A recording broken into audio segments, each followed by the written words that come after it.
The Blackhawks have made the playoffs!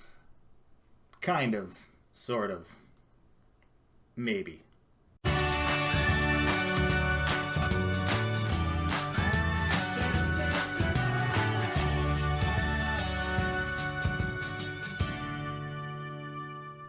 Hello there, welcome back to another mid-season, off-season, quarantine edition of Hockey Talkie. My name is Clay, thank you for tuning in. We got some exciting news heading into this Memorial Day weekend, at least here in the States, about the return or possible return of the NHL to finish off its severely postponed season. We got word that the NHLPA, the Players Association, has approved a format for if or when the NHL comes back to play, and that format would be a 24-team playoff.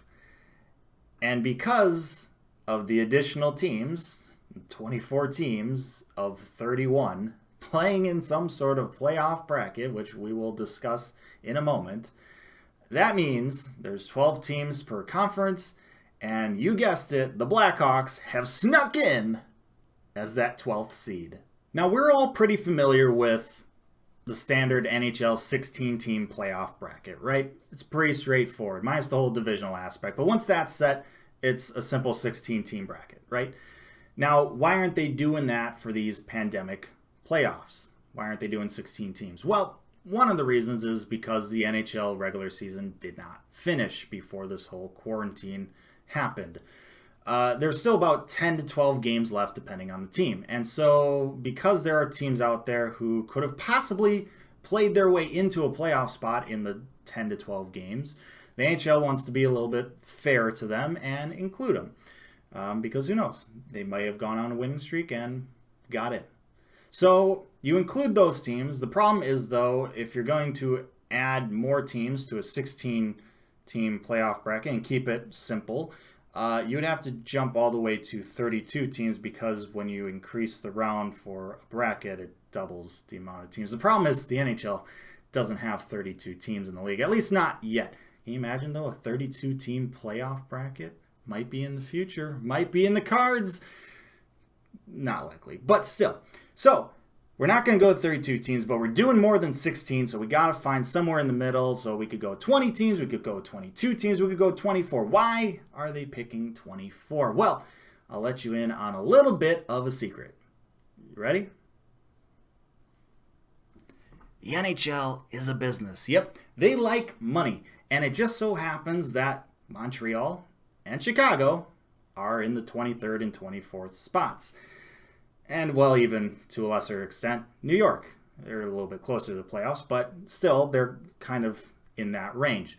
So, if you're the NHL and you want to recoup some money, because, once again, the NHL regular season did not finish, so they missed out on those ticket sales, and the fact that, well, they're not going to be able to get people in the seats and get that ticket revenue in the near future or foreseeable future.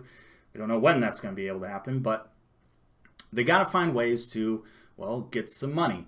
And, well, one of those ways, in this time period that we're in, is to include your biggest hockey markets. Chicago, Montreal, New York, right? Original 6 markets, big hockey markets. That's how you do it. And that is why they're going the 24-team playoff bracket. Is it fair that teams like Montreal and Chicago are included? Not really. They didn't really deserve to be in this, but they're in it because the NHL, once again, is a business. Now, how do you adjust a standard bracket to accommodate a non-standard amount of teams? Well, to do that, you got to introduce buys. And in a 24-team bracket, basically the top 4 seeds or teams in each conference, each side of the bracket, you get buys. So, in the Western Conference, you have the St. Louis Blues, the Colorado Avalanche, the Vegas Golden Knights, and the Dallas Stars all getting buys. The top 3 teams in the Central and the top team in the Pacific. Then you have 5th seed, not getting a bye, Edmonton Oilers, who would be playing the 12th-seeded Chicago Blackhawks in that kind of play-in round before the standard 16 team would even start. Now, not really all that great of a scenario for the Oilers, considering they finished the regular season with more points than the Dallas Stars, who are getting a bye. But because Dallas had fewer games played, that made their points percentage calculation go above the Oilers, and well, that's what this is based on. Now, it doesn't really help the Oilers that they feel like they should be a shoo-in for the playoffs and now have to play in this play-in round, which, well, it's looking like it's going to be a best-of-5 series, which means you have less chances to screw up, less opportunity to, well, recover from losing games. And considering the Oilers haven't played well against these Blackhawks this season, it's not even really that great of a matchup for them either. However, with that said, if you're expecting all these teams to just pick up with how they were playing in this past regular season, it's just not going to happen. We're basically going into a new season. These guys have been off for a couple months and are going to be off for another month before this thing, best case scenario, launches off the ground. We're basically like going into another season coming after like an off season. So if you expect, the Blues to continue playing like, how good they've been playing, or the Bruins to be playing how good they've been playing, or the bad teams to be as bad, although, I mean, those teams still should be kind of around that same level. But in terms of, a series of 7 games or 5 games even, like, anything can happen. I mean, in terms of this entire situation, anything could happen. There's a lot of things that could change in the next couple months. There are a lot of things that could change in the next couple weeks as we gather more information and data and can react to it. There are just a lot of things up in the air because of this pandemic. But we do know now that if the NHL does come and, returns to play, it'll be in the format of a 24-team playoff. Unfortunately, that's probably the easiest decision the NHL has to make in terms of all the logistics and the planning and the testing and government support and all that stuff. There are so many things left to do for the NHL to even be close to returning to play. Figuring out a format, I mean, that's pretty simple. And from what it sounds like, it didn't seem like that simple of a decision for all the parties involved. So I'm still skeptical about this entire pandemic playoffs even happening, but we've taken a baby step forward.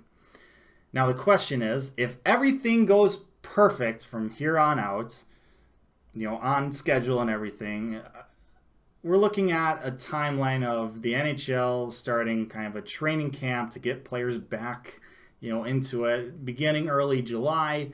Playoffs starting late July, early August. Playoffs usually take around 2-ish months. So we're looking at end of September, maybe trickling into October for handing out the Stanley Cup. And in a normal year, well, October is when the regular season would usually begin. So if the NHL is set on doing this, obviously that would mean that the next season would be postponed, probably until at least December, and well, in terms of the holidays, you'd think maybe even January. Maybe it would be like the 2013 lockout shortened season where they start in January and play 48 games. How does the NHL's decision to do a playoff, in late July, through the fall there, how does that affect, well, even TV revenues, because that's football time and people are going to be tuning into football, at least here in the United States. It's a much bigger sport.